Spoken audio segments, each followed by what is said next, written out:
Good afternoon, friends. It's Jayashrii with the Finding Freedom podcast. Today we have a great question, which is, don't I need ego to be successful? Don't I need ego to make it in this world and my career, to make things happen? Such a good question. Really big topic, and so I wanted to save it for this podcast so I could give it its due. This is a really common question that I receive, so I'm really happy that it was brought up. So right away, what comes in is that ego basically is the illusion of a separate self, the limited separate self. Now, when we take on all the challenges in life on our own shoulders, as if we're a separate being that has to make it all happen of our own accord, we're limiting our potential, we're limiting our capacity. We're operating from a really small, contracted place. And synonyms for ego are fear, thoughts, the mind, the illusion of a separate self. As I've alluded to in many of the other podcasts, thought is suffering because it's always in the past and in the future. The only place that we find our power, our creativity, our highest potential is in the present moment, in the power of now. We are presence. We are not a limited, separate self. We are not just the body. We are not our thoughts. We are not our labels. We are not confined to these various identities. When we confine ourselves to these small, limited labels of the ego, we are using 0.00001% of our capacity. So another way to say this is that we are not acknowledging that we are the divine. We are the intelligence that animates. When we ask ourselves, who hears the thoughts? Who sees what the eye sees? Who is hearing what the ear hears? Who is experiencing all of this play of this Layla, the play of Layla? Who am I? When we ask this question, this is self-inquiry. This is the most direct route to enlightenment. Allah Ramana Maharshi, Allah Nisargadatta Maharaj. It's the same question that I asked when I was a kid, before I'd ever even heard of those great sages. When we ask, who am I? When we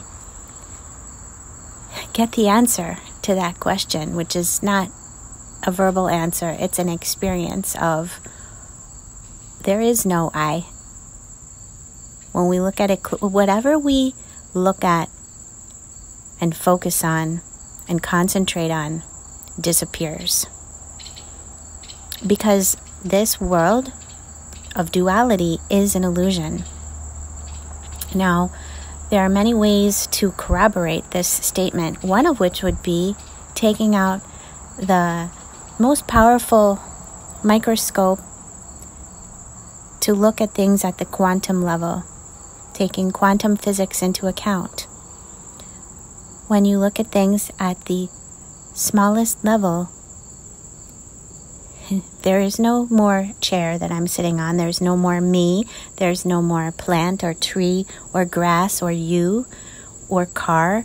Everything is just quarks and, there are all these quantum physics terms, but most of it's actually empty space.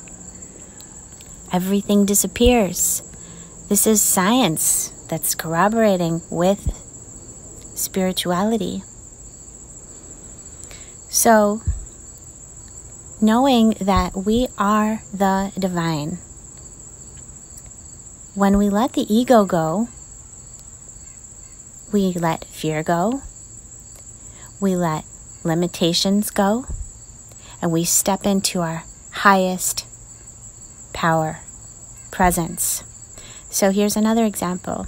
When an athlete is in the flow state, they're in presence. So when we are present, we are in the flow state. In the flow state, we're not thinking. There's no time to think. Thinking limits us. It slows us down. God, the divine, does not think. An enlightened being doesn't think. An athlete in the flow state does not think, okay, now I'm going to move my left finger slightly to the right and then throw this football and then move my right leg over here. And everything would fall apart. It's kind of like when you're dancing. If you think about dancing, you'll be a really bad dancer. But if you let go and you let life move through you, you're an incredible dancer. Same with everything. And so this is a great analogy. To make things happen, to be successful in the world, if we limit ourselves to the limitations of the ego, we're operating within a very, very, very tiny box, and it's going to be not fun. It's going to be a road of an uphill battle because we're mistaking ourselves for the one that does it all. We're basically blocking life force. When we let go, when we surrender,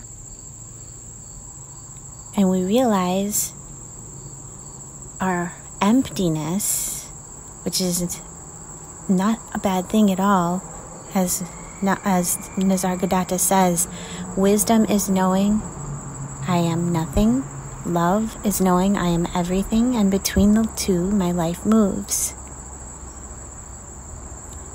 So when we let go of trying to be someone and make things happen, and we let life flow through us, we let go of the obstacles to our greatest potential. And then we actually can do great things in this world, and we can actually enjoy it while we're doing it. Where does creativity come from? It comes from the divine. In presence, we are able to let go of all the limiting beliefs and stories and assumptions and negative something's wrong mode of operation that ego brings to the table, and suddenly things are effortless. We can move mountains. So no, ego is not helpful in any circumstances. None.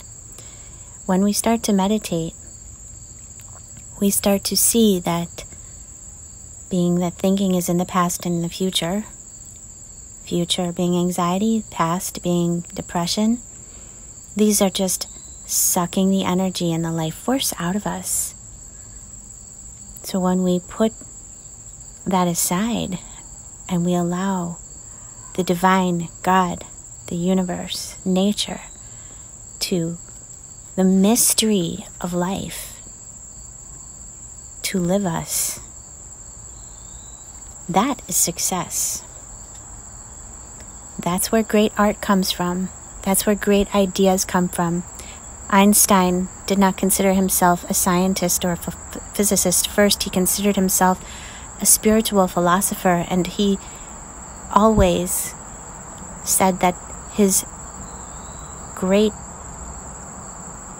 ideas came from beyond. He didn't come up with that stuff. They came through him. All great things come through us, not from us. We are vessels. So hopefully this points us to the answer to this question. There are no answers really, but I should say hopefully this gives some insight into this inquiry. Let me know what your thoughts are, and please share them in the comments below.